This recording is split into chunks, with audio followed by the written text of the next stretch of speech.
Saat di pom bensin, aku melihat putriku tidur di dalam angkot. Anak laki-lakinya yang masih kecil ada di kursi belakang. Aku mengetuk kaca jendela. Di mana apartemen yang sudah kubayar? Di mana bayi yang baru kau lahirkan? Bukankah kau punya 2 anak? Ia menatapku dengan mata kosong. Suamiku dan ibu mertuaku mengganti kunci apartemen. Mereka bilang aku tidak punya hak atas bayiku sendiri. Mereka mengusir kami dan menahan bayiku. Aku membuka pintu mobilnya. Turun, ikut aku. Ia bertanya, kemana? Ku jawab, untuk membuat mereka membayar, dan aku tahu persis caranya. Sebelum mulai jangan lupa untuk menekan tombol like dan subscribe. Ikuti ceritaku sampai akhir dan komen dari mana kota tempat sahabat menonton agar aku bisa tahu sejauh mana ceritaku telah sampai. Namaku Elina Wardani. Usia 67 tahun. Orang bilang di umur segini seharusnya aku duduk di teras rumah, nunggu cucu main. Nyatanya, malam itu aku duduk di bangku warung pom bensin, menggenggam kantong obat darah tinggi, sambil merasa hidupku makin mengecil. Dari tadi pikiranku muter ke satu nama, Marsha Arini, anakku satu-satunya. Hampir 5 tahun aku tidak lihat wajahnya. Terakhir kali kami bertemu, aku marah besar karena dia ngotot mau menikah dengan Johnny Pahlevi. Aku ingat jelas, aku teriak. Kalau kamu tetap nikah sama dia, jangan anggap aku ibu kamu lagi. Kata-kata itu keluar begitu saja. Panas, bodoh. Sejak itu, Marsha pergi. Suamiku meninggal tak lama kemudian. Rumah di kampungku jual. Aku pindah ke Jakarta, ngontrak rumah kecil di pinggiran. Beberapa tahun lalu, Marsha sempat menghubungi aku. Saat itu dia sudah menikah, sedang hamil, dan Johnny kesulitan bayar uang muka apartemen. Meski masih sakit hati, aku tidak tahan dengar suara Marsha bergetar di telepon. Aku bongkar tabungan pensiun, uang warisan almarhum suami, semua ku transfer ke rekening Johnny. Biar mereka punya tempat tinggal. Setelah itu, nomor Marsha sulit dihubungi. Seperti sengaja memutus. Tapi aku sempat dengar kabar bahwa dia baru melahirkan lagi. Malam itu, habis kontrol di puskesmas, aku turun dari angkot di pom bensin kecil. Jalan ke kontrakan masih lumayan jauh. Biasanya aku istirahat sebentar di warung dekat pom, beli air mineral, nunggu kaki tidak terlalu nyeri. Pom bensin itu sepi, lampunya kuning. Di pojok halaman, beberapa angkot parkir miring. Mataku sebenarnya sudah letih. Tapi pandanganku berhenti di satu angkot hijau tua di sudut. Lampu dalamnya redup. Di kursi dekat jendela, seorang perempuan muda tertidur duduk, kepala miring nempel kaca, rambut kusut, jaket lusuh melingkari tubuhnya. Di kursi belakangnya, ada anak laki-laki kecil, mungkin usia 7 tahun, tidur meringkuk. Dadaku langsung sesak. Cara perempuan itu memeluk tas lusuhnya terlalu erat. Seperti orang yang takut kehilangan satu-satunya miliknya. Aku berdiri. Kaki tuaku protes. Tapi aku tetap berjalan mendekat. Semakin dekat, wajah perempuan itu makin jelas. Hidungnya, garis alisnya, bentuk dagunya. Hatiku seperti disambar. Itu Marsha. Aku berhenti di samping jendela angkot. Napas memburu. Lampu pom bensin memantul di kaca kotor. Tapi aku yakin, itu anakku. Anak yang pernah kukutuk dengan kalimat yang sekarang ingin kupotong sendiri. Tubuhnya kurus. Pipi yang dulu penuh sekarang cekung. Bibirnya pecah-pecah. Jaketnya terlalu tipis. Aku menelan ludah. Tenggorokan kering. Tanganku terangkat. Mengetuk pelan kaca jendela angkot. Tok, tok. Perempuan itu mengerjap. Matanya pelan-pelan terbuka. Kosong beberapa detik, lalu fokus padaku.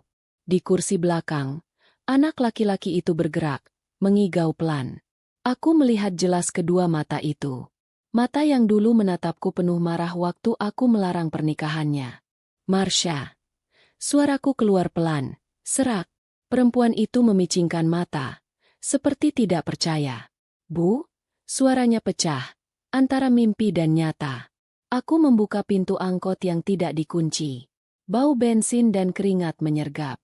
Dari dekat, kondisinya lebih parah. Dan anak laki-laki di kursi belakang itu. Wajahnya mirip Marsha. Mirip aku. Pasti cucuku. Aku duduk di ujung kursi. Banyak pertanyaan memukul-mukul kepala. Tapi satu kalimat keluar duluan. Di mana apartemen yang sudah ibu bayarkan uang mukanya? Di mana bayi yang baru kamu lahirkan? Bukankah kamu punya 2 anak? Marsha terpaku. Matanya berkaca-kaca. Tapi seperti air di gelas retak. Anak laki-laki itu bangun. Menatapku sebentar lalu menunduk. Memeluk lutut. Tatapannya kosong. Gerakannya pelan. Seperti takut suara keras. Marsha. Aku mengulang. Lebih lembut. Jawab ibu. Ia menarik napas pendek. Bibirnya bergetar. Suamiku. Johnny. Sama ibunya. Bu Hermin. Suaranya patah. Mereka ganti kunci apartemen. Mereka bilang aku tidak punya hak atas bayiku sendiri. Mereka usir aku sama Aldo. Mereka tahan bayiku di dalam. Aku tidak bisa masuk lagi, Bu. Nama-nama itu menampar kepalaku. Johnny Pahlevi. Hermin Kustiasih. Orang yang dulu cuma kuprediksi akan menyakiti anakku. Sekarang benar-benar melakukannya. Kamu sudah berapa lama di sini? Tanyaku pelan. Beberapa minggu. Dia menunduk. Kami tidur di sini. Sopir angkotnya baik. Pak Hamzah. Dia izinin kami numpang malam saja. Siang aku bantu bersih-bersih. Belum cukup buat bayar kos. Aku tidak tahu harus kemana. Aku ingin bertanya, kenapa tidak cari ibu? Tapi kata-kata itu tertahan. Bagaimana bisa aku menyalahkan anak yang duduk gemetar di dalam angkot, dengan anak kecil berkebutuhan khusus di belakangnya, sementara bayinya ditahan suami dan mertua serakah? Aku menatap Aldo. Dia kenapa, Mar? Marsha mengelus kepala anaknya. Aldo agak lambat. Bu, dokter bilang butuh terapi. Dia takut sama suara keras. Dia anak spesial.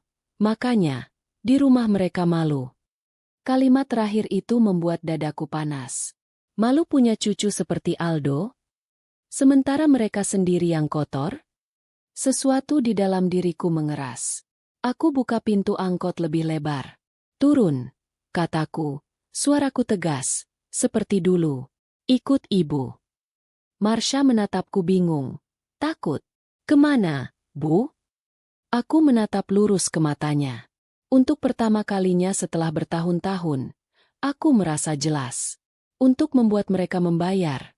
Jawabku pelan tapi tajam. Dan ibu tahu persis caranya. Malam itu rumah kontrakanku terasa sempit. Marsha duduk di lantai, bersandar ke dinding. Aldo tertidur di kasur tipis, memeluk boneka lusuh dari angkot. Aku menyodorkan teh manis. Minum dulu, kataku. Habis itu cerita. Ibu mau dengar dari awal. Marsha memegang gelas dengan 2 tangan. Dari kuliah, Bu, katanya pelan. Aku ketemu Johnny di kampus. Dia baik, sopan, kelihatan mapan. Sering ngantar jemput, beliin makan. Aku pikir, ya sudah, ini jodohku. Apalagi waktu itu aku lagi sering berantem sama ibu soal masa depan. Aku masih ingat jelas. Johnny Pahlevi datang ke rumah, bawa roti, banyak senyum, tapi matanya selalu menelusuri isi ruangan. Waktu ku bilang aku tidak suka, Marsha balik menyerang. Pertengkaran kami berakhir dengan kalimatku yang paling ku sesal. Kalau dia tetap nikah, jangan anggap aku ibu lagi. Waktu aku nikah, ibu nggak datang. Suara Marsha bergetar. Yang datang cuma bapak sebagai wali. Duduk canggung di depan penghulu di antara keluarga Johnny yang ramai. Aku sakit hati. Aku janji ke diri sendiri. Aku bakal buktiin aku bisa hidup tanpa ibu. Bisa bahagia sama Johnny. Ia menarik napas. Awal nikah memang manis. Johnny perhatian. Bu Hermin kelihatan sayang. Tapi begitu aku hamil Aldo, mulai berubah. Johnny sering pulang malam. Gampang marah. Bu Hermin mulai komentar. Jangan sering-sering ke rumah ibumu. Nanti kebiasaan minta-minta. Padahal aku nggak pernah minta apa-apa. Saat Aldo lahir dan dokter bilang dia lambat perkembangan, Semuanya tambah buruk. Lanjutnya. Bu Hermin salahin aku. Kalau Aldo tantrum, aku disuruh kunci pintu kamar supaya tetangga nggak dengar. Mereka malu punya cucu yang beda dari yang lain. Di depan Aldo mereka bisa bilang, anak begini bikin capek hidup. Aku menatap Aldo yang tidur gelisah. Tubuh kecil itu gemetar pelan. Rasanya aku ingin menyeret Johnny dan Hermin malam itu juga. Terus Johnny kesulitan bayar uang muka apartemen, kata Marsha. Dia stres, marah-marah terus. Aku cuma kepikiran satu orang, ibu. Makanya aku telepon ibu diam-diam. Walau ibu masih marah, ibu tetap kirim uang. Uang itu yang bikin kami bisa masuk apartemen. Aku mengangguk. Tabungan pensiun dan sisa uang warisan bapaknya Marsha lenyap hari itu juga. Terus, lanjutnya, apartemen dipasang atas nama Johnny saja. Aku bilang uangnya dari ibu. Mereka jawab, yang kerjakan Johnny. Aku takut ribut. Aku diam. Sejak itu Johnny makin larang aku kontak ibu. Nomor ibu dia blokir. Pesan ibu dia hapus. Lama-lama aku benar-benar merasa nggak pantas jadi anak. Beberapa bulan sebelum aku diusir, HP-ku diambil, katanya. Katanya aku kebanyakan main. Padahal aku cuma lihat foto ibu. Semua dokumen juga dipegang Bu Hermin.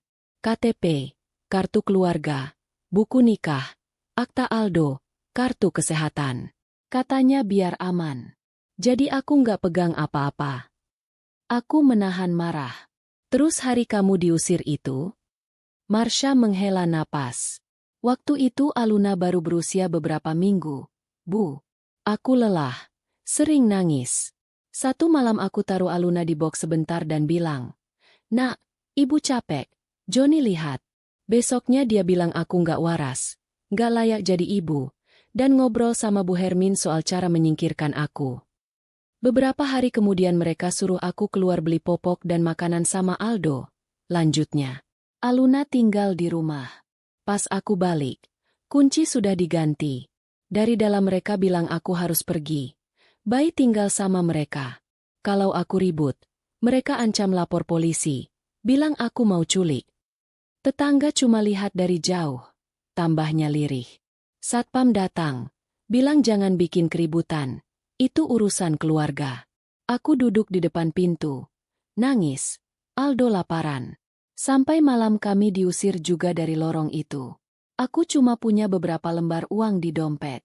Pakaian, dokumen, HP, semua di dalam. Kenapa kamu nggak nyari ibu? Tanyaku pelan. Pertanyaan yang sejak tadi ku pendam akhirnya keluar. Marsha menunduk. Aku nggak tahu alamat ibu yang sekarang. Terakhir aku tahu, ibu masih di kampung. Waktu ibu bilang mau pindah ke Jakarta, aku lagi sibuk sama hidupku sendiri. Aku nggak pernah tanya ibu tinggal di mana. Nomor ibu aku nggak hafal. Selalu tinggal pencet nama di HP. HP-ku sudah nggak ada. Di kepala cuma suara Johnny. Ibumu cuma akan nyalahin kamu. Aku takut. Aku malu. Jadi aku jalan saja sama Aldo. Tidur di musola. Di bangku pom bensin, kadang di emper toko. Sampai suatu malam Pak Hamzah lihat kami dan kasihan. Dia bilang kami boleh tidur di angkotnya kalau malam, asal pagi bantu bersihin. Ia mengusap matanya dengan punggung tangan. Beberapa kali aku kepikiran cari ibu di kampung, tapi ongkos nggak cukup. Lagian aku takut kalau sampai sana, ibu bilang aku pantas dapat semua ini. Perih menjalar di dadaku. Aku mendekat, memegang tangannya erat. Dengar, Mar, kataku pelan tapi tegas. Ibu memang salah besar waktu ngusir kamu dulu. Tapi yang Johnny sama Bu Hermin lakukan ke kamu jauh lebih kejam. Kamu bukan orang gila. Kamu ibu dari Aldo dan Aluna. Dan kamu tetap anak ibu. Marsha menatapku. Matanya merah. Tapi aku bikin ibu susah. Ibu sudah tua. Potongku. Kalau harus susah demi kamu dan cucu-cucu ibu, itu bukan beban, itu kewajiban. Mereka pikir bisa buang kalian begitu saja. Mereka kira kalian gak punya siapa-siapa. Aku menarik napas dalam. Nama Johnny dan Hermin berputar di kepalaku seperti duri. Mulai malam ini kamu gak sendirian. Lanjutku. Apartemen, bayimu, hidupmu yang mereka rampas akan kita kejar satu persatu. Biar mereka juga tahu rasanya kehilangan. Di mata Marsha, di balik lelah yang menumpuk bertahun-tahun, aku melihat sesuatu pelan-pelan muncul. Bukan lagi putus asa, tapi harapan kecil yang nekat ingin hidup. Pagi harinya, matahari baru naik sedikit, tapi kepalaku sudah penuh rencana. Marsha masih tertidur di samping Aldo. Wajahnya kelihatan lebih tenang daripada malam tadi, tapi kantung matanya gelap. Aku berdiri pelan, menyelimuti mereka dengan sarung. Di dapur kecil, aku rebus air, bikin teh, sambil memikirkan satu hal, uang muka apartemen. Uang itu bukan sedikit. Itu tabungan setengah hidupku dan almarhum suamiku. Waktu aku transfer ke rekening Johnny, aku simpan semua bukti. Kalau aku bisa buktikan itu, maka apartemen itu bukan hak Johnny sendiri. Aku tarik kursi, naik pelan, meraih kardus coklat di atas lemari tua. Kardus yang sejak suamiku meninggal hampir tidak pernah kubuka. Di dalamnya ada map plastik biru, agak lembab, bau kertas lama. Kupindahkan ke meja, duduk, lalu kubuka satu persatu. Buku tabungan usang, kartu keluarga lama, akta kelahiran Marsha, surat-surat dari almarhum suami waktu dia masih kerja di proyek. Lalu, di sela-sela itu, aku menemukan yang kucari, fotokopi slip transfer bank, beberapa lembar, dengan tulisan tangan suamiku di pinggirnya. Untuk uang muka apartemen Marsha, tulisnya. Tulisan miring, rapi, ada tanggal, jumlah, nomor rekening atas nama Johnny Pahlevi. Di bawah slip terakhir, ada selembar kertas berwarna kuning, sudah agak memudar. Surat tulisan tangan suamiku. Lin, kalau suatu hari uang ini dipakai bukan untuk Marsha dan anak-anaknya, jangan diam. Kamu punya hak memperjuangkannya. Aku terdiam lama. Rasanya seperti dia bicara langsung dari dunia lain. Pelan-pelan, aku merapikan dokumen itu ke dalam satu map. Tanganku gemetar, bukan karena usia, tapi karena marah bercampur tekad. Johnny pikir dia paling pintar. Dia kira karena aku tua dan sendirian, aku akan tutup mata. Salah besar. Terdengar suara gesekan di lantai. Marsha keluar kamar, rambut berantakan. Matanya setengah terbuka. Bu, ibu nggak tidur lagi? Sudah cukup tidur, jawabku. Sini, lihat sebentar. Dia mendekat. Aku menyerahkan slip transfer dan surat itu. Marsha membaca. Bibirnya bergetar. Ini, tulisan Bapak, bisiknya. Iya, kataku. Dulu kamu nggak pernah mau dengar waktu ibu bilang hati ibu nggak enak sama Johnny. Sekarang lihat sendiri. Apartemen itu berdiri di atas uang keringat bapakmu dan ibu. Mereka pikir bisa seenaknya usir kamu? Marsha menggigit bibir. Bu, tapi kan nama apartemen atas nama Johnny. Dokumen semua di dia. Hukum kan ngeliatnya dari kertas. Makanya kita harus pakai kertas juga. Potongku. Bukan cuma nangis di angkot. Aldo bangun, mengucek mata. Merangkak ke pangkuan Marsha. Ia menatap map biru di meja, tidak mengerti, lalu menempelkan kepala di bahu ibunya. Aku mengelus kepalanya. Aldo mau makan roti. Ia mengangguk kecil. Anak ini mungkin sulit bicara, tapi dia mengerti ketika diperlakukan lembut. Sambil menyiapkan sarapan sederhana, pikiranku sudah ke langkah berikut. Aku tidak bisa jalan sendiri. Aku butuh orang yang paham hukum. Nama yang muncul di kepalaku. Somad. Somad dulu teman kerja suamiku di proyek. Setelah itu dia kuliah malam. Jadi pengacara. Waktu suamiku sakit, Somad sering datang. Bantu urus administrasi rumah sakit. Beberapa tahun belakangan kami jarang kontak. Tapi aku masih simpan nomor teleponnya. Setelah sarapan, aku ambil ponsel bututku. Nomor Somad ku cari di buku kecil. Bukan di kontak. Jari-jari tua ini menekan angka dengan hati-hati. Tut, tut, beberapa kali. Lalu suara berat yang familiar menjawab. Halo? Mat, ini Elina. Elina, Istrinya Pak Darto dulu. Hening sebentar. Lalu suara di ujung sana terdengar kaget tapi senang. Bu Elina? Astaga, sudah lama sekali.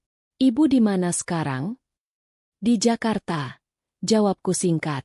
Mat, ibu butuh bantuan. Bukan soal ibu, soal Marsha.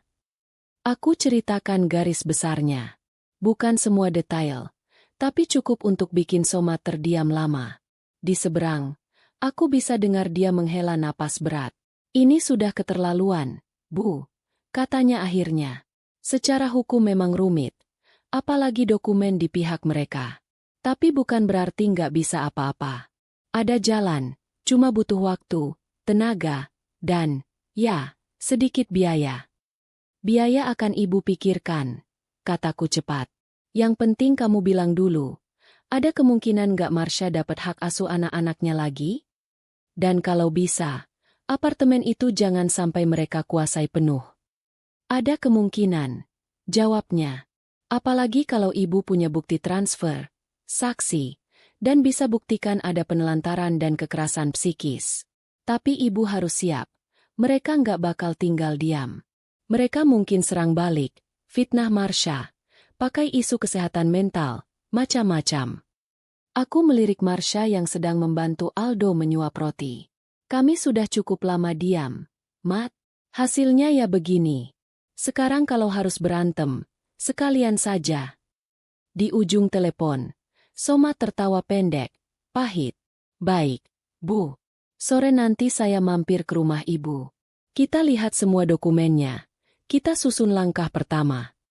Setelah aku menutup telepon, Marsha mendekat. Bu, itu tadi siapa?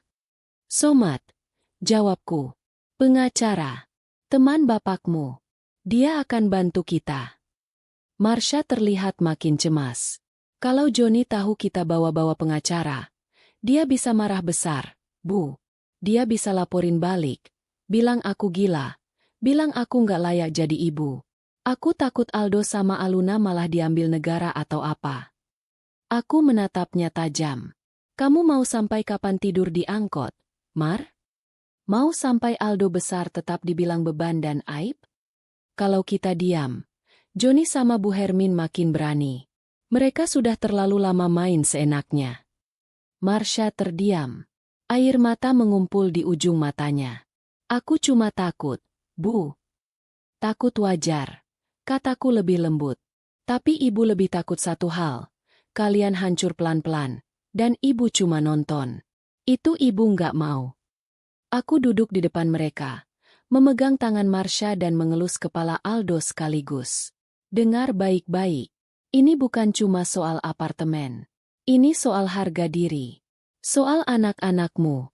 Mereka sudah ambil rumahmu, bayimu, suamimu, warasmu. Kalau kita biarkan, mereka akan ambil Aldo juga. Di titik ini, cuma ada dua pilihan. Kita kalah total, atau kita lawan sampai mereka yang sujud.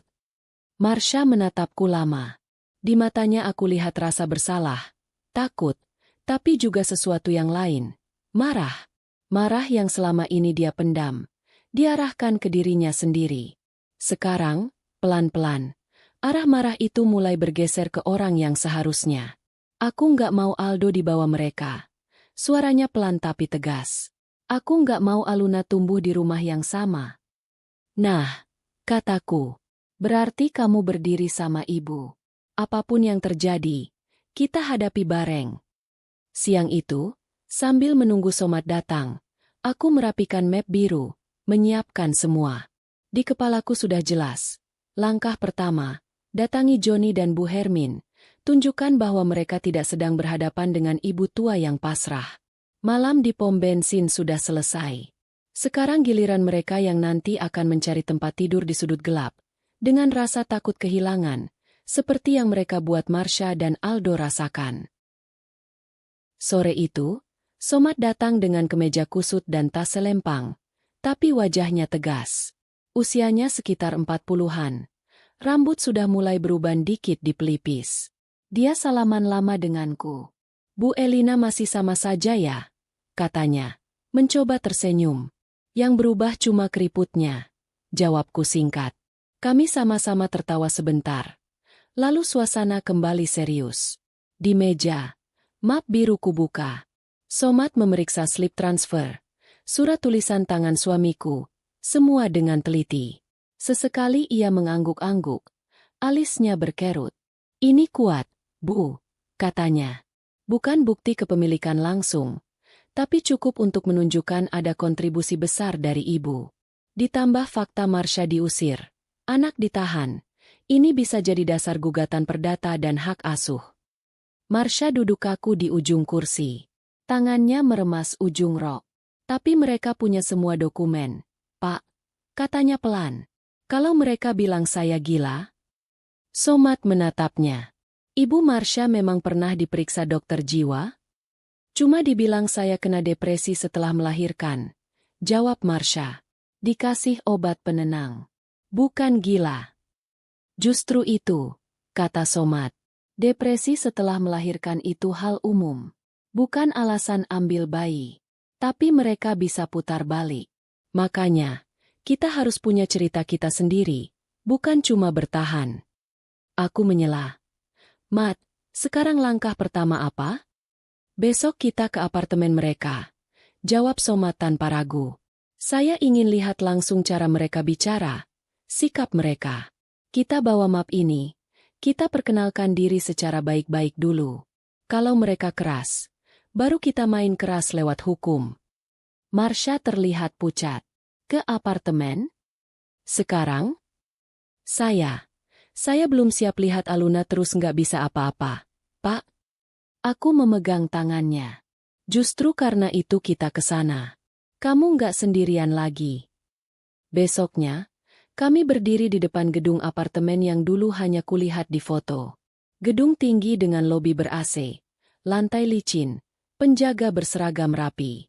Kaki tuaku protes naik tangga sedikit, tapi aku paksakan. Marsha menggandeng Aldo yang gelisah, menutup telinga karena bising. Somad melapor di meja resepsionis. Kami mau ke unit atas nama Johnny Pahlevi, katanya. Saya Somad, pengacara. Ini ibunya istri beliau, dan istrinya sendiri. Resepsionis menelpon ke atas. Wajahnya berubah-ubah, lalu mengangguk canggung. Silakan menunggu, Pak. Nanti Pak Johnny yang turun. Aku mendengus pelan. Dia suruh kita nunggu di sini, bisikku pada Marsha. Beberapa menit kemudian, Johnny muncul dari lift. Kemeja lengan panjang, celana bahan, rambut klimis, wangi parfum. Dari luar, dia masih kelihatan seperti menantu idaman. Matanya langsung tertuju ke Marsha dan Aldo. Sebentar ia terpaku, lalu wajahnya mengeras. Ngapain kamu bawa-bawa orang tua ke sini? Katanya tajam. Dan anak itu, pandangannya ke Aldo seperti melihat sampah. Kenapa kamu nggak cari tempat lain saja buat ngerepotin? Aku maju selangkah. Bahas sopan santun. Johnny, kataku datar. Ini cucumu, bukan kucing liar. Dia melirikku dari ujung kepala sampai kaki. Bu Elina, ya? Lama nggak jumpa. Maaf, tapi ini rumah saya. Ibu nggak bisa seenaknya datang dan ribut di sini. Somad maju, mengeluarkan kartu nama. Selamat siang, Pak Johnny. Saya Somad, pengacara. Kami datang baik-baik, ingin bicara soal Marsha dan anak-anaknya, termasuk hak tinggal dan hak asuh.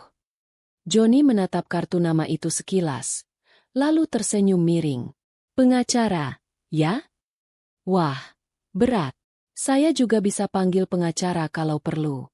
Tapi buat apa? Istri saya itu yang lari meninggalkan rumah dan anak. Sekarang mau main drama di lobi. Marsha gemetar. Aku diusir. Suaranya nyaris tak terdengar. Apa? Johnny mendekat. Siapa yang usir? Kamu sendiri yang gak tahan. Lari bawa Aldo. Bayi kamu tinggal. Kamu yang tinggalkan. Jangan putar balik cerita di depan orang tua kamu. Aku merasakan darah naik ke kepala. Jangan bohong, Johnny, kataku keras. Beberapa orang di lobi mulai melirik. Marsha cerita, kamu ganti kunci, kamu tahan bayinya, Kamu ambil semua dokumen. Johnny mengangkat suara. Sengaja. Ibu dengar sendiri, kan, Bu? Dia sudah halusinasi. Depresi makin parah. Kami sudah konsultasi ke dokter. Demi keselamatan bayi, kami terpaksa pisahkan dulu. Ibu mau bayi itu diasuh orang yang suka ngomong sendirian dan nangis-nangis nggak jelas? Kata-katanya seperti pisau. Marsha memegangi kepala. Aldo menempel di kakinya. Mulai merengek karena suara keras. Somat menahan bahuku sebelum aku melangkah terlalu dekat. Pak Johnny, katanya, lebih tenang. Kalau Bapak yakin dengan cerita Bapak, tidak masalah kalau kami bawa persoalan ini ke pengadilan, kan? Kami punya bukti transfer uang muka apartemen dari Bu Elina ke rekening Bapak. Kami juga punya saksi yang bisa bicara tentang perlakuan Bapak dan Ibu Bapak terhadap Marsha. Wajah Johnny menegang sedetik, lalu cepat kembali datar. Silakan, uang muka apartemen itu hadiah. Tidak ada perjanjian tertulis. Kalau mau dibahas di pengadilan, saya justru senang. Biar semua orang tahu istri saya tidak stabil. Saya punya catatan dari dokter. Pintu lift berbunyi lagi. Seorang perempuan tua dengan rambut disanggul rapi dan tas mahal keluar. Hermin Kustiasih. Dia memandang kami dengan alis terangkat. Ada apa ribut-ribut di sini? Tanyanya. Lalu matanya menemukan Marsha dan Aldo. Bibirnya melengkung. Bukan senyum, tapi ejekan. Oh, kamu. Sudah puas keliling bawa-bawa anak cacat itu? Aku hampir menerjang. Somat makin kuat menahan lenganku. Bu Hermin, bicara hati-hati. Ucap Somat tetap sopan. Perkataan ibu bisa jadi bukti juga. Hermin tertawa pendek. Silakan, saya tidak takut. Saya cuma tidak mau cucu berharga saya, Aluna, hidup dengan ibu yang tidak waras dan nenek yang suka cari ribut. Lihat diri kalian. Pantas tinggal di sini? Satpam mendekat. Wajahnya bingung. Maaf, Pak, Bu. Jangan bikin keributan di lobi. Kalau mau urusan keluarga, di dalam saja. Johnny memanfaatkan situasi. Nah, dengar? Ini mengganggu penghuni lain. Ibu Elina, Marsha, kalau mau bicara, bicara lewat pengacara saja. Tapi saya kasih tahu dari sekarang, saya tidak akan serahkan Aluna ke orang yang bahkan tidak bisa mengurus dirinya sendiri. Dia meraih lengan Hermin. Ayo, Bu, jangan buang waktu. Mereka berdua berbalik, berjalan ke arah lift tanpa sekalipun menengok ke Marsha, padahal Marsha memanggil lirih.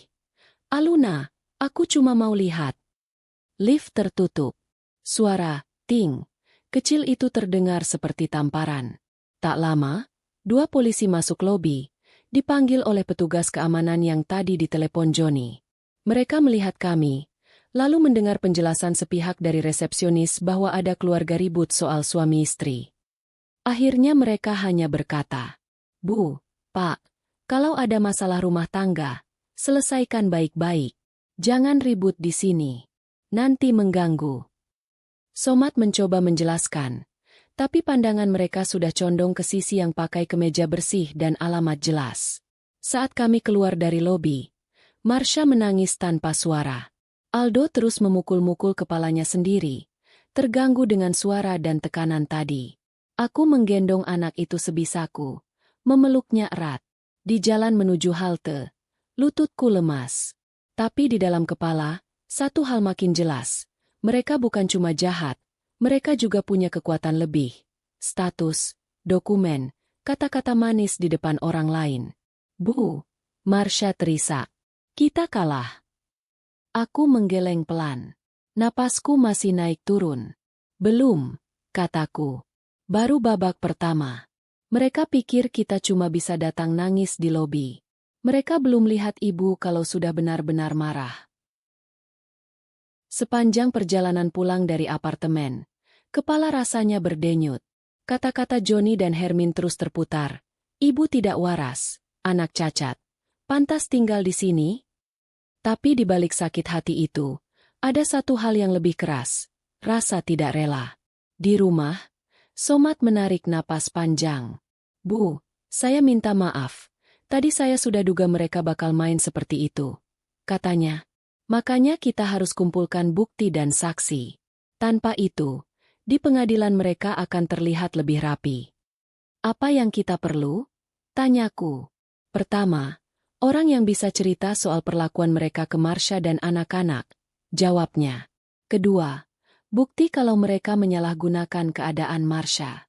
Ketiga, kemungkinan ada catatan keuangan yang bisa menunjukkan Johnny pakai uang yang seharusnya untuk anak-anak. Marsha duduk diam, mata bengkak. Siapa yang mau bela aku? Gumamnya. Tetangga di apartemen aja pada percaya mereka. Tidak semua, potong Somad. Selalu ada 1-2 orang yang lihat lebih jelas. Kita cari. Mulai dari tempat Marsha melahirkan. Di sana pasti ada suster atau perawat yang tahu bagaimana sikap Johnny dan Bu Hermin. Aku mengangguk. Itu masuk akal. Kalau begitu, besok kita ke klinik, kataku. Keesokan harinya, kami bertiga ke klinik bersalin tempat Aluna lahir. Bangunannya tidak besar, tapi ramai. Di meja pendaftaran, Marsha memperkenalkan diri. Saya dulu melahirkan di sini, atas nama Marsha Arini. Apa masih ada perawat yang ingat saya? Perempuan di meja melihat data di komputer, lalu memanggil. Din, sini sebentar. Seorang perempuan muda dengan jilbab simpel datang mendekat. Wajahnya ramah, sekitar akhir 20-an. Saat melihat Marsha, matanya membesar. Mbak Marsha? Suaranya kaget. Ya Allah, beneran Mbak? Marsha mencoba tersenyum. Kamu Dinda, ya? Iya, jawabnya. Saya yang jaga waktu Mbak lahiran malam itu. Kok sekarang? Dinda menatap dari ujung rambut sampai sandalnya. Lalu melirik ke arahku dan Somad. Kami mau minta tolong. Kataku langsung. Boleh kita ngobrol di tempat yang agak sepi? Kami duduk di bangku panjang dekat taman kecil di belakang klinik. Dinda mendengarkan saat Marsha menceritakan apa yang terjadi setelah pulang dari klinik, sampai diusir dari apartemen. Air muka Dinda berubah marah. Jadi bener, Mbak diusir? Katanya. Saya dari dulu sudah nggak sreg sama suami Mbak itu. Ingat nggak? Malam itu dia marah-marah di kasir cuma gara-gara beda biaya kamar? Dia bilang, kenapa nggak kamar biasa saja? Toh istrinya cuma ibu rumah tangga. Padahal Mbak lagi kesakitan. Aku mengangguk kecil. Kamu ingat apa lagi? Waktu kami sarankan kontrol perkembangan Aldo ke dokter tumbuh kembang. Lanjut Dinda. Bu Hermin malah ngomel, bilang, nanti tetangga tahu cucu saya ada masalah, malu. Dia bilangnya di lorong. Suara kencung. Saya sama teman-teman sampai saling pandang. Somad berbicara pelan. Mbak Dinda berani nggak kalau suatu hari diminta jadi saksi? Atau minimal, bikin surat pernyataan tertulis tentang apa yang Mbak lihat dan dengar? Dinda terlihat ragu sebentar. Saya takut, Pak. Takut klinik ke bawah-bawah. Kami akan jaga, kata Somad. Nama klinik tidak perlu disebut jelas di awal. Ini soal anak-anak yang dirampas dari ibunya. Kalau tidak ada yang berani bicara, orang seperti mereka akan terus menang. Dinda menatap Marsha yang menunduk. Mbak dulu waktu lahiran nangis terus. Bukan cuma karena sakit, tapi karena merasa sendirian. Saya nggak tega lihatnya. Kalau saya diam sekarang, rasanya saya ikut jahat, katanya pelan. Baik, Pak. Saya mau bantu. Saya bikin surat. Nanti kalau perlu saya datang ke pengadilan. Aku hampir menangis mendengar itu. Terima kasih, Nak, kataku. Kamu nggak tahu seberapa besar ini buat kami. Sore harinya, kami duduk lagi di meja kecil di rumah. Somad menyusun rencana. Selain Dinda, kita perlu saksi dari lingkungan tempat Ibu Elina tinggal, katanya. Yang bisa bilang kalau Aldo dirawat baik, bukan ditelantarkan. Bu Yeni, selaku ketua RT sini. Dia sering lihat aku jagain Aldo. Bagus. Jawab Somad. Nanti kita ajak beliau bicara. Lalu soal keuangan. Saya punya kenalan di kantor lama Johnny. Katanya, Perusahaan pernah kasih bantuan dana khusus untuk terapi anak berkebutuhan khusus.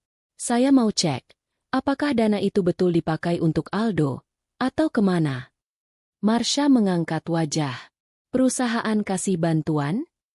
Aku nggak pernah dikasih tahu. Aku dan Somat saling pandang. Kalau betul dana itu tidak dipakai sebagaimana mestinya, kata Somat pelan, itu bisa jadi poin besar. Artinya Johnny bukan hanya menelantarkan, tapi juga memanfaatkan keadaan Aldo untuk kepentingan sendiri. Marsha memegang kepalanya. Berarti, dia bukan cuma jahat ke aku, tapi ke anaknya sendiri. Orang yang memandang anaknya beban, tidak akan ragu memakai anaknya sebagai alasan untuk uang, kataku pendek. Jangan kaget. Kami terdiam sejenak. Di tengah keheningan itu, aku mengambil lagi surat tulisan tangan almarhum suamiku. Kubaca lantang di depan mereka. Lin, kalau suatu hari uang ini dipakai bukan untuk Marsha dan anak-anaknya, jangan diam. Kamu punya hak memperjuangkannya. Suara sendiri terdengar bergetar. Bapakmu dari dulu sudah tahu dunia nggak adil, kataku pada Marsha. Dia titipkan tanggung jawab ini ke ibu. Dulu ibu gagal jaga kamu dari pilihan salah. Sekarang ibu nggak mau gagal 2 kali. Marsha menatap kami bergantian. Kalau nanti mereka serang aku pakai alasan depresi melahirkan, tanyanya pelan.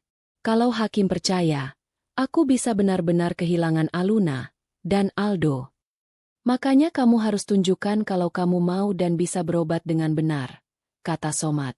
Dinda tadi bilang ada program konseling gratis di puskesmas. Kita ambil itu. Bukan karena kamu gila, tapi supaya kalau nanti ditanya hakim, kita bisa jawab dengan jelas. Aku mengangguk. Besok ibu antar kamu ke puskesmas. Kita minta rujukan. Kita ikuti sesi yang disarankan. Kita pakai semua cara yang sah. Marsha menarik napas panjang, seperti orang yang bersiap menyelam ke air dingin. Selama ini aku selalu lari, katanya pelan. Lari dari ibu. Lari dari masalah. Ternyata mau lari sejauh apapun, rasa sakitnya tetap nempel. Kalau sekarang aku harus hadapi mereka di pengadilan, ya sudah, biar sekalian. Aku menatapnya lekat-lekat. Kamu yakin? Dia mengangguk. Kali ini lebih mantap. Aku nggak mau Aldo sadar nanti, kalau dia besar, ibunya cuma diam waktu dia dihinakan. Aku nggak mau Aluna tumbuh tanpa tahu ibunya berjuang. Di momen itu, aku lihat Marsha bukan lagi gadis keras kepala yang meninggalkanku demi laki-laki yang salah. Dia sekarang ibu yang terluka, tapi mau bangkit. Itu bedanya. Somat menutup map biru pelan. Baik, katanya. Berarti mulai hari ini, kita bukan cuma bertahan. Kita menyerang balik. Dengan cara yang bersih. Biarkan mereka yang suka main kotor nantinya jatuh karena kotorannya sendiri. Beberapa minggu setelah pertemuan dengan Dinda, hidup kami terasa seperti ditarik kedua arah. Di satu sisi, kami pelan-pelan mengumpulkan kekuatan. Di sisi lain, Johnny dan Bu Hermin mulai bergerak balas. Setiap Selasa, aku antar Marsha ke puskesmas untuk konseling. Dokter jiwa di sana, perempuan paruh baya yang tenang, selalu bicara lembut pada Marsha. Depresi setelah melahirkan bukan aib, katanya. Kamu butuh istirahat dan dukungan, bukan hukuman. Surat keterangan terapi dia tulis rapi. Nanti akan kami pakai. Dinda mengirimkan surat pernyataan tertulis. Ia menandatangani di depan Somat, menyebut dengan jelas bagaimana Johnny marah-marah soal biaya, bagaimana Bu Hermin menghina Aldo. Surat itu kusimpan di map biru, seolah itu emas. Bu Yeni juga sudah kami datangi. Di ruang tamu rumahnya yang sempit, ia mendengarkan cerita kami sambil sesekali mengangguk. Saya sering lihat Mbak Marsha di sini, ngurus Aldo, katanya. Anaknya memang beda, tapi saya nggak pernah lihat dipukul atau diterlantarkan. Kalau perlu saya saksikan. Ada harapan kecil yang tumbuh. Tapi ternyata, saat kita mulai berdiri, musuh tidak tinggal diam. Suatu siang, aku lagi menjemur pakaian di depan rumah. Marsha di dalam, menyuapi Aldo. Tiba-tiba sebuah mobil putih berhenti di depan gang. Dua orang turun, satu laki-laki muda dengan map tebal, satu perempuan dengan rompi bertuliskan nama dinas sosial. Di belakang mereka, dua polisi berdiri, wajah datar. "Ini rumah Bu Elina?" tanya si perempuan. "Iya," jawabku. Jantung langsung tidak enak. "Ada apa ya, Bu?" "Kami dari dinas sosial," katanya. "Kami mendapat laporan bahwa ada anak berkebutuhan khusus yang diduga tidak dirawat dengan baik. Kami perlu cek kondisi anak dan lingkungan." Aku langsung paham dari mana laporan itu. Gigi rasanya gemeletup. "Maksudnya Aldo?" tanyaku. "Dia baik-baik saja. Masuk dulu." Mereka masuk. Marsha kaget melihat rombongan itu. Aldo langsung menempel di ibunya, menutup telinga. Ruangan kami kecil, tapi bersih. Tidak ada yang bisa mereka jadikan alasan soal kotor atau bau. Perempuan itu mengamati sekitar, menulis sesuatu di formulir. "Mana anaknya, Bu?" tanyanya. "Aldo." Panggilku pelan. "Sini, Nak." Mereka cuma mau lihat. Aldo mengintip dari belakang Marsha, wajah tegang. Begitu si laki-laki mendekat, Aldo mulai menggeleng, menggumam tidak jelas, lalu memukul-mukul telinganya sendiri.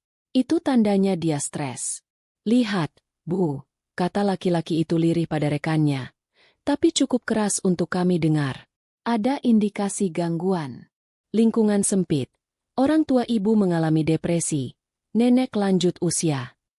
Marsha tersentak. "Saya ikut terapi, Pak," katanya buru-buru. "Saya minum obat teratur. Saya sayang sama anak saya." Aldo memang takut orang baru. Itu saja.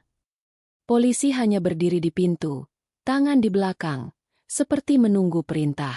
"Bu," kata perempuan dinas sosial itu, berusaha terdengar lembut. "Kami mungkin perlu bawa Aldo untuk observasi beberapa hari. Hanya untuk memastikan tidak ada penelantaran." Aku langsung maju. "Tidak bisa." Suaraku meninggi. "Anak ini tidak cocok dipisah dari ibunya tiba-tiba. Dia bisa makin stres. Kalau mau observasi, observasi di sini." "Prosedur, Bu," katanya. "Kami tidak menuduh apa-apa. Tapi ada laporan yang cukup serius." Katanya ibunya sering histeris, suka ngomong sendiri, bahkan pernah mau menyakiti bayi. Kami harus tindak lanjuti. Aku hampir yakin nama pelapor di map mereka, Joni Pahlevi atau Hermin Kustiasih. Sebelum aku meledak, suara lain masuk.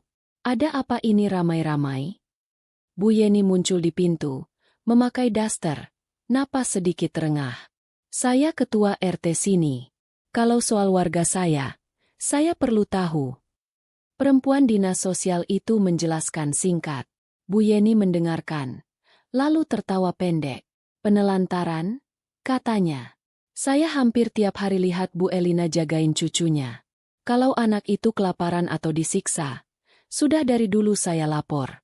Kalau soal ibunya depresi, ya wajarlah setelah apa yang dia alami.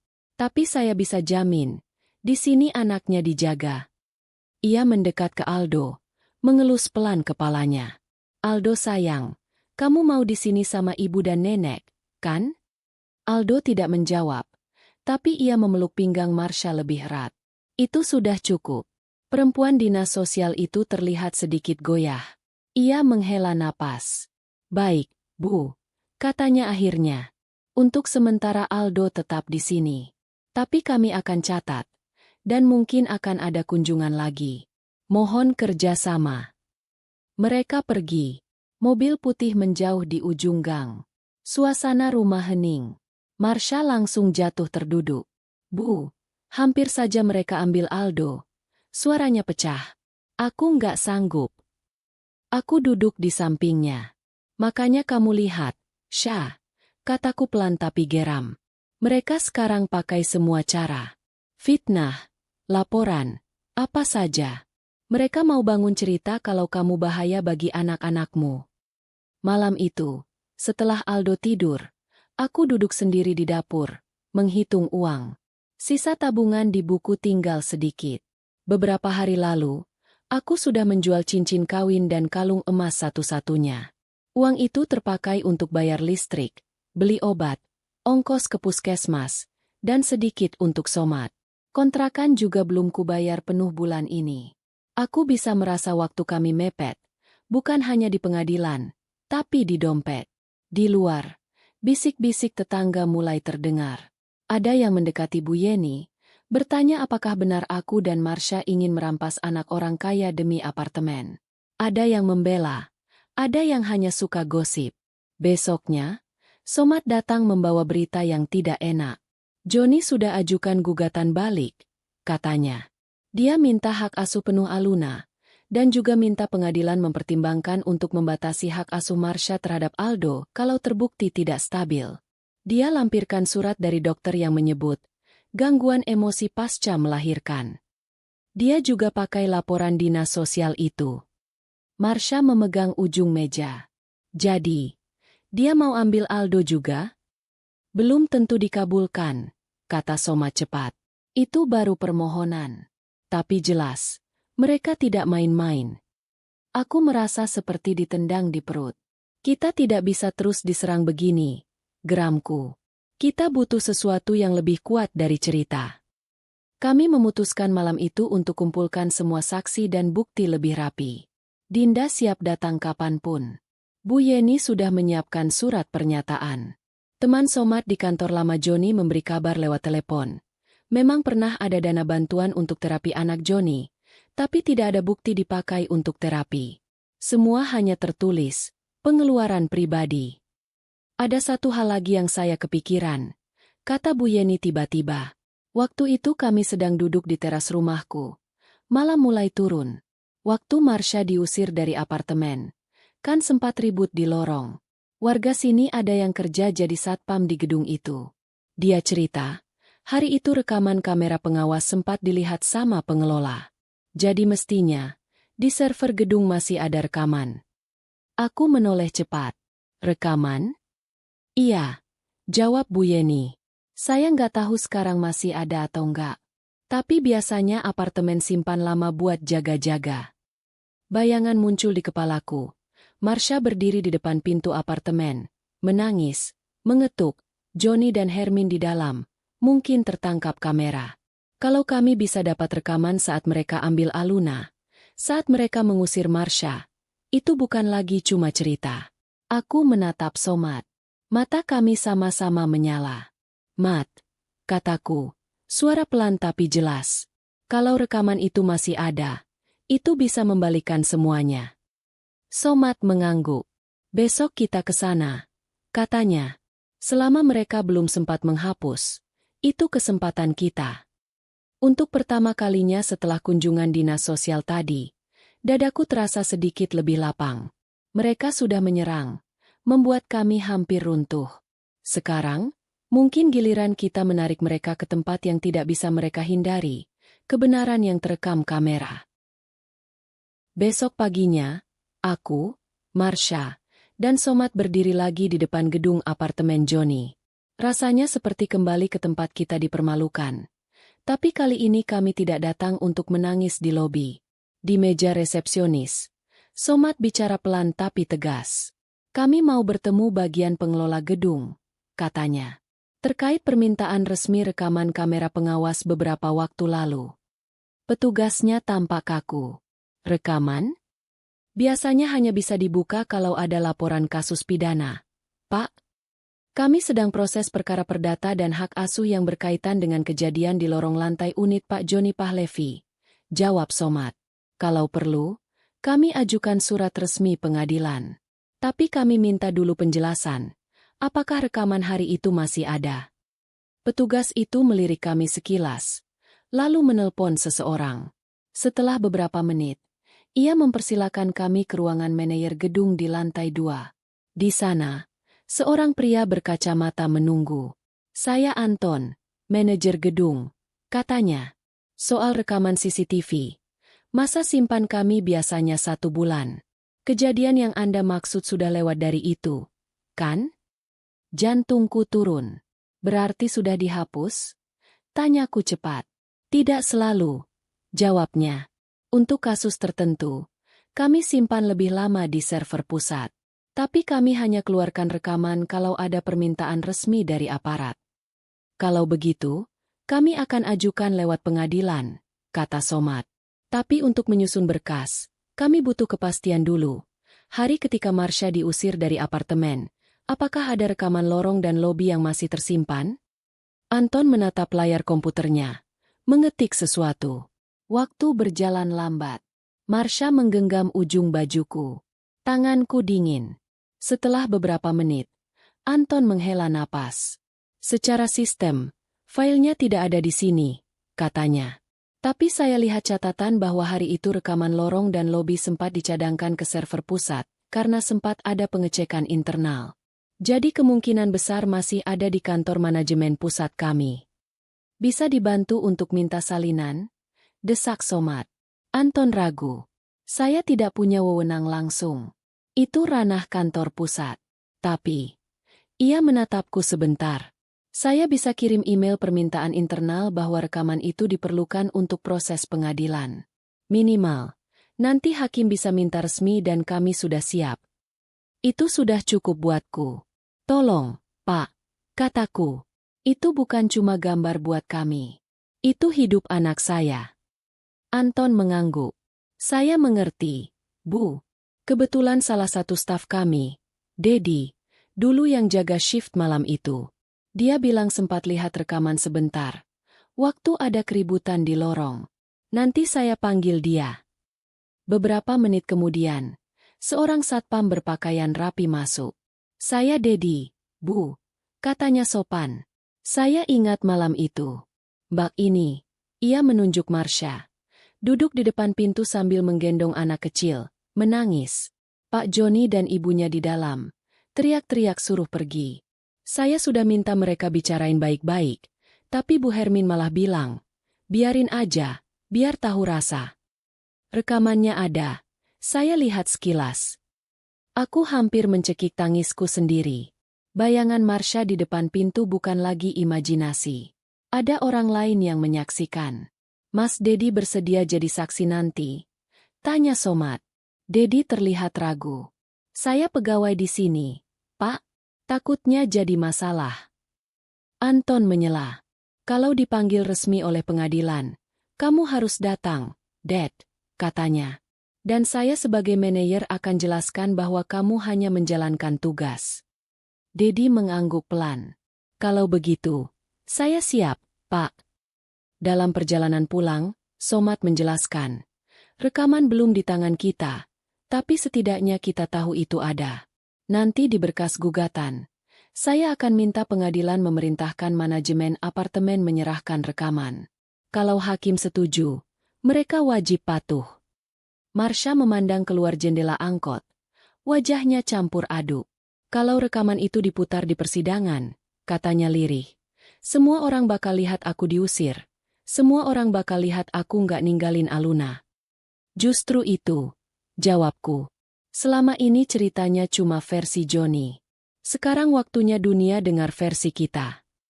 Malamnya, setelah Aldo tidur, aku dan Somad duduk di meja, map biru di tengah.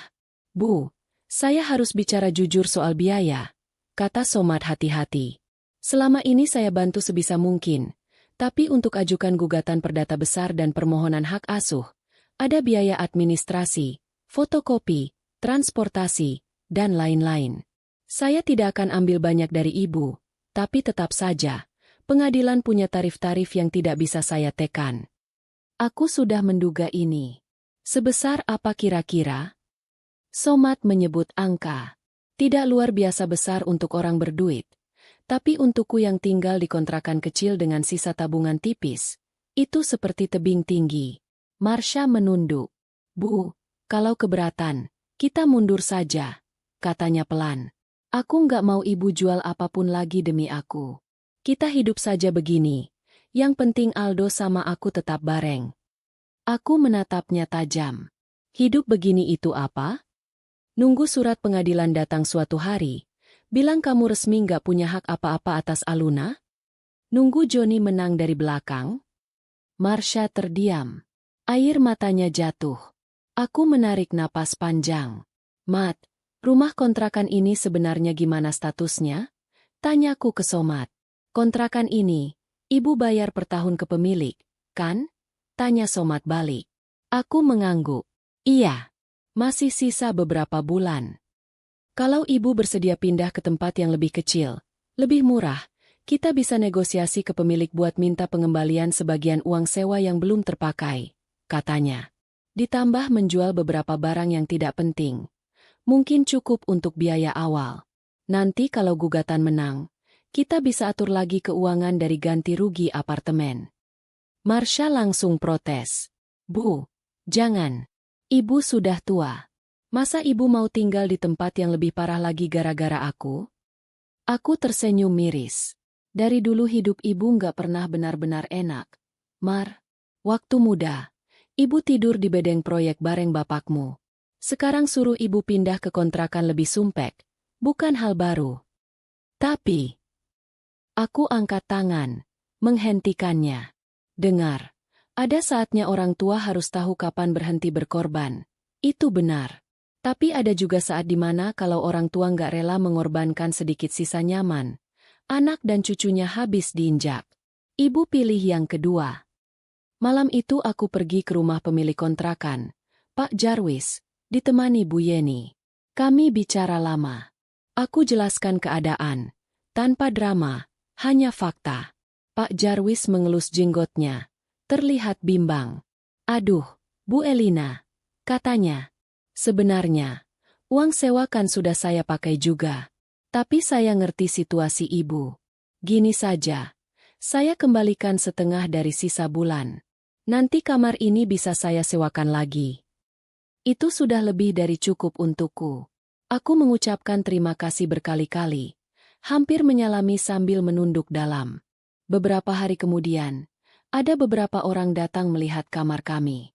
Beberapa barang kuberikan ke tetangga. Beberapa kujual murah. Lemari tua yang dipakai menyimpan map biru ikut kujual. Mapnya kupindah ke tas kain yang selalu kubawa. Hari kami pindah ke kontrakan yang lebih kecil di gang sebelah. Aldo sempat bingung. Rumah? Katanya pelan. Salah satu dari sedikit kata yang bisa ia ucap jelas. Masih rumah, jawabku.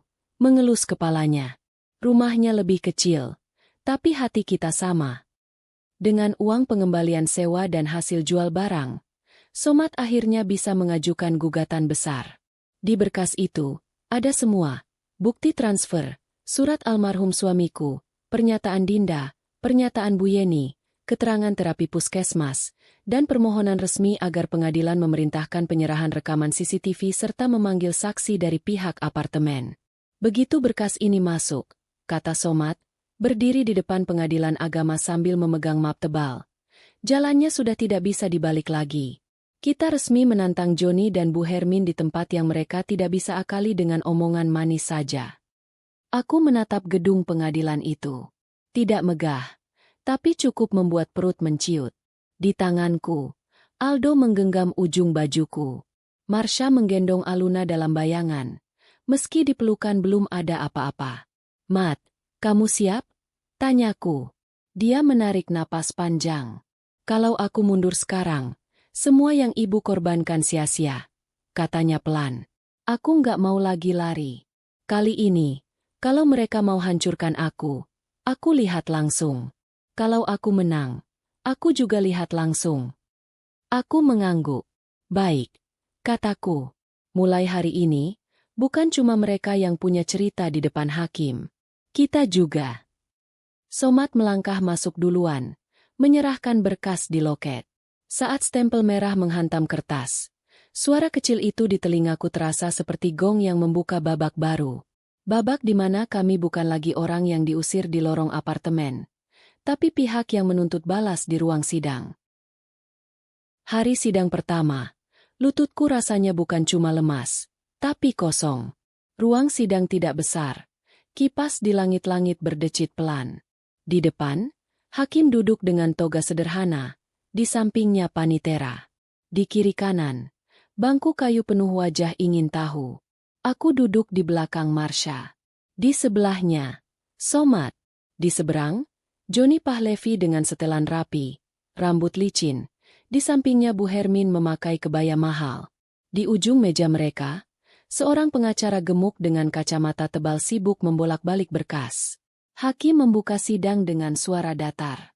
Perkara hak asuh anak atas nama Marsha Arini melawan Joni Pahlevi, serta gugatan perdata terkait aset berupa 1 unit apartemen, katanya. Penggugat siap. Siap, Yang Mulia. Somad berdiri. Tergugat? Siap, Yang Mulia. Pengacara Joni menjawab. Di awal, hakim mempersilakan masing-masing kuasa hukum membacakan poin utama. Pengacara Joni berdiri duluan. Yang Mulia. Suaranya lantang. Klien kami adalah suami yang bertanggung jawab. Istrinya, Saudari Marsha, mengalami gangguan emosi pasca melahirkan, sering histeris, bahkan beberapa kali meninggalkan bayi sendirian. Demi keselamatan anak, keluarga klien kami mengambil langkah memisahkan sementara.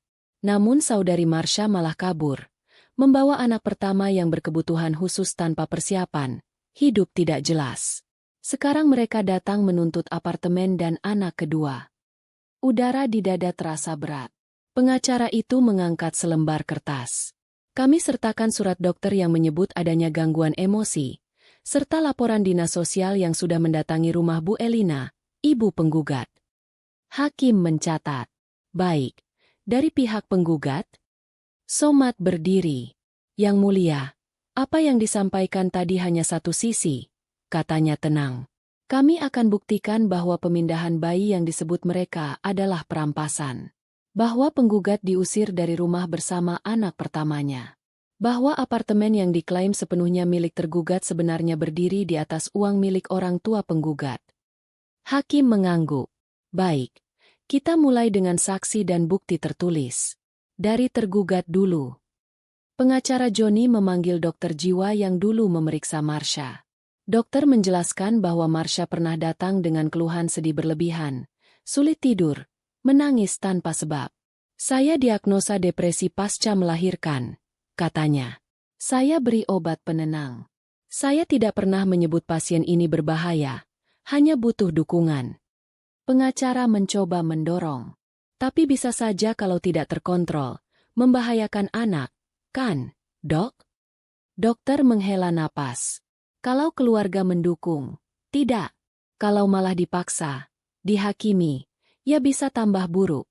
Tapi saya tidak pernah menyarankan memisahkan bayi dari ibunya secara kasar.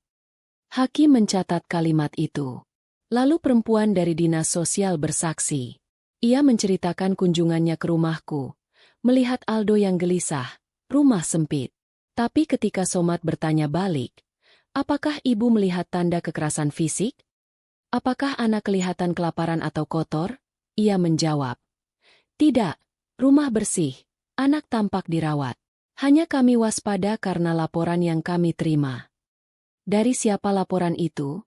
Tanya Somad. Dari pihak keluarga ayah anak. Jawabnya. Hakim melihat ke arah Joni. Baik, katanya. Sekarang, saksi dari penggugat. Somad memanggil Dinda dulu. Dinda tampak gugup, tapi suaranya tegas. Saya perawat yang mendampingi Bu Marsha saat melahirkan, katanya. Malam itu Pak Joni marah-marah di kasir soal biaya kamar. Bilang istrinya tidak pantas kamar bagus. Ibunya, Bu Hermin, menyebut anak pertama mereka cacat dan bilang tidak mau tetangga tahu. Mereka juga bilang dokumen akan mereka pegang semua supaya ibu ini tidak ribet. Pengacara Joni keberatan. Bilang itu cuma obrolan. Tapi hakim menatap tajam. Ini tetap menunjukkan sikap, katanya. Lanjut. Bu Yeni dipanggil berikutnya.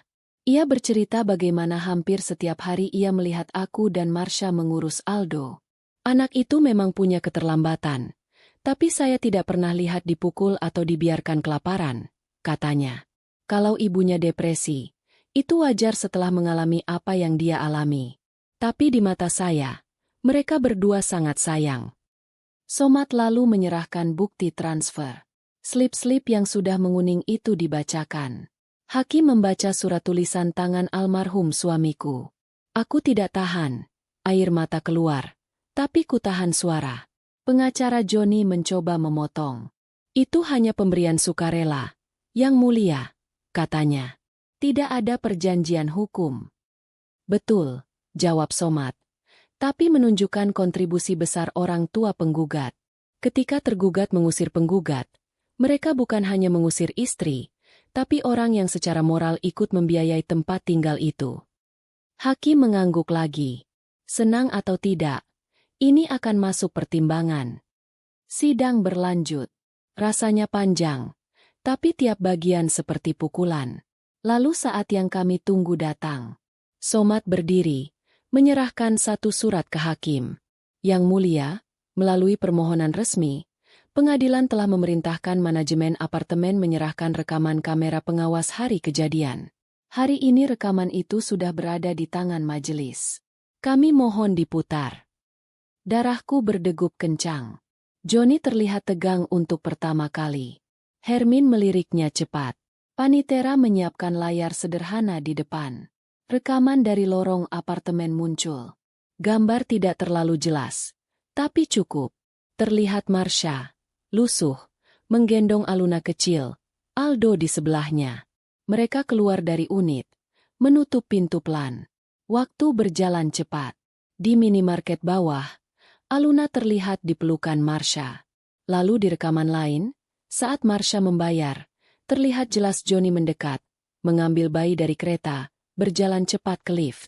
Marsha baru sadar beberapa detik kemudian. Panik. Lalu berlari ke arah lain, kehilangan.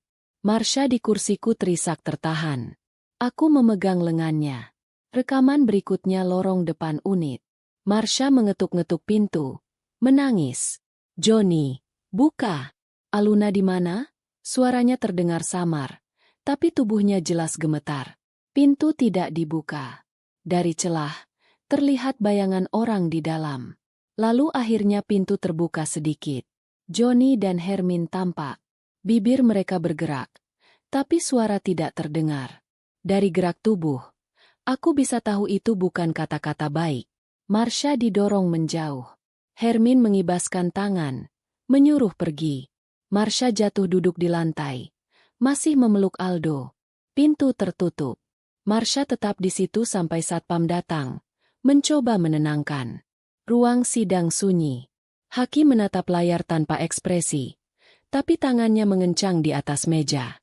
Ini rekaman yang disebut istri meninggalkan bayi itu. Pak Joni? Tanya hakim pelan. Wajah Joni pucat. Tapi pengacaranya cepat bicara. Yang mulia, ini hanya potongan. Tidak menggambarkan keseluruhan situasi. Hakim mengangkat tangan. Saya sudah lihat cukup. Matanya lurus ke Joni.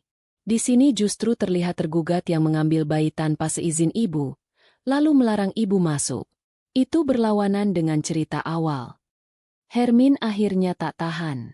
Kami cuma mau yang terbaik untuk cucu kami. Serunya. Perempuan itu lemah, suka nangis. Mana bisa urus bayi? Kalau kami serahkan, hidup kami hancur. Kami malu kalau tetangga tahu anak kami punya cucu cacat dan menantu depresi. Kalimat itu keluar begitu saja. Keras, di ruang sidang yang sunyi. Semua orang menoleh. Joni menarik lengan ibunya terlambat. Hakim mengetuk palu sekali. Cukup, Bu. Perkataan ibu tercatat semua. Di bangku belakang, aku merasa ada sesuatu di dadaku yang selama ini mengeras mulai retak ke arah yang benar. Somad menatapku sekilas.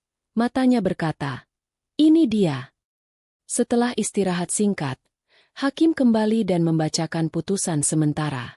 Suaranya tenang, tapi tiap kata seperti batu yang dijatuhkan ke sisi Joni. Pengadilan menilai penggugat, saudari Marsha, memang mengalami depresi pasca melahirkan, namun telah beritikat baik menjalani pengobatan. Tidak ditemukan bukti ia menelantarkan anak. Sebaliknya, terdapat bukti kuat bahwa tergugat dan ibunya telah merampas bayi dan mengusir penggugat dari rumah bersama anak pertama yang berkebutuhan khusus. Aku menggenggam tas kainku erat. Oleh karena itu, lanjut hakim, pengadilan memutuskan, hak asuh sementara atas anak pertama, Aldo Ferdian, tetap berada pada ibunya, Marsha Arini, dengan didampingi neneknya, Elina Wardani. Untuk anak kedua, Aluna, pengadilan memerintahkan agar dalam waktu paling lambat 7 hari kerja, tergugat menyerahkan anak tersebut kepada ibunya, dengan pengaturan waktu pertemuan bagi ayahnya di kemudian hari. Marsha menutup mulut. Air mata jatuh deras. Aku memeluk bahunya. Selain itu, suara hakim terdengar lagi. Mengenai apartemen, pengadilan memandang ada kontribusi signifikan dari orang tua penggugat. Status kepemilikan akan dibagi sesuai porsi, dan tergugat diwajibkan memberikan kompensasi finansial kepada penggugat dan ibunya. Detailnya akan diatur dalam putusan tertulis. Di seberang, Johnny terduduk, wajahnya kosong. Pengacaranya berbisik-bisik panik. Hermin menatap kosong ke depan, seolah tidak percaya dunia tidak lagi memihak. Hakim menutup sidang hari itu. Perkara belum selesai sepenuhnya, katanya. Tapi arah sudah jelas. Hak anak harus diutamakan. Orang dewasa yang memperlakukan anak sebagai beban akan mendapat konsekuensinya. Saat kami keluar ruang sidang, koridor terasa berbeda. Bukan lagi lorong apartemen tempat Marsha diusir, tapi tempat kami baru saja menarik sedikit keadilan. Marsha menggenggam tanganku kuat-kuat. Bu, suaranya bergetar. 7 hari lagi. Aluna balik ke aku. Aku mengangguk. Tenggorokan tercekat. Iya, Mar, kataku. Dan ini baru permulaan. Setelah ini, mereka yang akan belajar rasanya takut kehilangan. 7 hari terasa sangat panjang. Di kontrakan, Somad duduk di kursi plastik memegang fotokopi putusan. Hari ini mereka wajib serahkan Aluna, katanya. Kalau tidak, kita bisa lapor lagi. Marsha mondar-mandir. Aldo duduk di tikar, menatap pintu. Suara motor berhenti di depan gang. Dari jendela aku melihat Johnny turun dari ojek, menggendong bungkusan kecil. Hermin turun dari taksi tua di belakangnya. Aku buka pintu. Kami saling tatap. Ini, kata Johnny, menyodorkan bayi itu. Sesuai putusan. Marsha maju. Tangannya gemetar saat menerima Aluna. Begitu bayi itu berpindah ke pelukannya, Aluna menggeliat sebentar lalu diam. Marsha menangis. Maafkan ibu telat, nak, bisiknya. Hermin melipat tangan. Kami sudah jalankan perintah pengadilan, katanya pendek. Bukan berarti kami setuju. Kami hanya perlu kalian taat hukum, Bu, jawab Somad. Johnny melirik ke dalam rumah. Kamu yakin mau besarkan mereka di tempat seperti ini? Katanya ke Marsha. Kamu bisa hidup enak sama aku. Aku menyahut. Enak buat kamu, buat anak-anak. Enak itu rumah di mana nggak ada yang bilang mereka aib. Di sini sempit, tapi nggak ada yang buang mereka. Johnny terdiam. Wajahnya tampak lebih tua. Hermin juga. Mulai sekarang, kalau mau ketemu anak, lewat jalur resmi, kataku. Nggak ada lagi ambil diam-diam. Johnny mengepalkan tangan, lalu berbalik. Hermin sempat menatap sebentar Aluna. Kalau kamu nggak sanggup, jangan gengsi bilang, katanya. Anak ini pantas dapat yang terbaik. Marsha mengangkat kepala. Makanya dia nggak boleh tinggal lagi di rumah kalian, Bu. Jawabnya. Aku miskin, tapi aku nggak buang anak. Hermin tidak menjawab. Ia menyusul Johnny. Taksi mereka hilang di ujung gang. Beberapa bulan setelah itu, hidup kami pelan-pelan punya bentuk. Setiap pagi aku menanak nasi, merebus air. Marsha menyusui Aluna sambil mengawasi Aldo menyusun balok. 2 kali seminggu aku antar Aldo terapi. Dia masih takut suara keras, tapi mulai berani menatap orang. Sesekali, menunjuk adiknya, ia bilang cadel, "Adik, uang ganti rugi kami pakai hemat, bayar utang, beli kasur, perbaiki genteng. Sisanya disimpan atas nama anak-anak. Tidak kaya, tapi tidak lagi tidur di angkot." Marsha mulai terima pesanan kue. Aldo mengaduk adonan. Aluna tertawa. Di sela itu, Marsha tetap datang ke konseling. Kali ini karena ingin menjaga dirinya sendiri. Suatu sore kami duduk di teras. Anak-anak bermain di tikar. Bu, kata Marsha, Kalau waktu itu ibu nggak lewat pom bensin, mungkin aku masih di angkot. Aku menatapnya. Kalau dulu ibu nggak ngomong bodoh, mungkin kamu juga nggak sejauh itu, jawabku. Tapi sudah lewat. Yang penting, kita nggak ulangi ke Aldo dan Aluna apa yang orang lain lakukan ke kamu. Marsha tersenyum kecil. Dulu aku janji nggak mau jadi ibu cerewet seperti ibu, katanya. Sekarang aku bersyukur ibu cerewet. Kalau ibu cuek, mungkin aku habis. Aku terkekeh. Syukurnya kamu sadar sebelum ibu benar-benar pikun. Kami tertawa. Kabar soal Johnny dan Hermin datang sedikit-sedikit. Setelah putusan, Johnny menjual apartemen. Uangnya habis untuk bayar kewajiban dan menutup utang. Ia dan Hermin pindah ke kontrakan sempit di pinggiran kota. Johnny turun jabatan, lalu keluar dari kantor. Ada yang bilang sekarang ia kerja serabutan. Hermin jarang keluar rumah. Keluarga besar mereka menjaga jarak. Suatu hari, tanpa sengaja, kami melewati daerah mereka. Aku dan Marsha membonceng ojek. Aldo di depan memeluk tukang ojek, Aluna di gendongan. Di satu gang, aku melihat Johnny duduk di depan rumah kecil, merokok kosong. Di sebelahnya, Hermin di kursi plastik, menatap jalan becek. Mata kami sempat bertemu. Tidak ada teriakan. Hanya beberapa detik. Aku menepuk bahu tukang ojek. Terus saja, Bang, kataku. Dalam hati, ada bagian kecil yang ingin turun dan berkata, gantian sekarang. Tapi aku melihat Aldo yang bersandar di punggungku, dan Aluna yang tidur di dada Marsha. Mereka bukan penonton balas dendam. Pelan aku berbisik ke Marsha. Dulu mereka yang ngusir kalian dari rumah. Sekarang mereka yang takut diusir hidup. Itu urusan mereka. Urusan kita. Jaga rumah kita sendiri. Marsha mengangguk. Aku nggak butuh lihat mereka jatuh lebih parah, Bu, katanya. Lihat anak-anakku di sini sudah cukup. Ojek menjauh.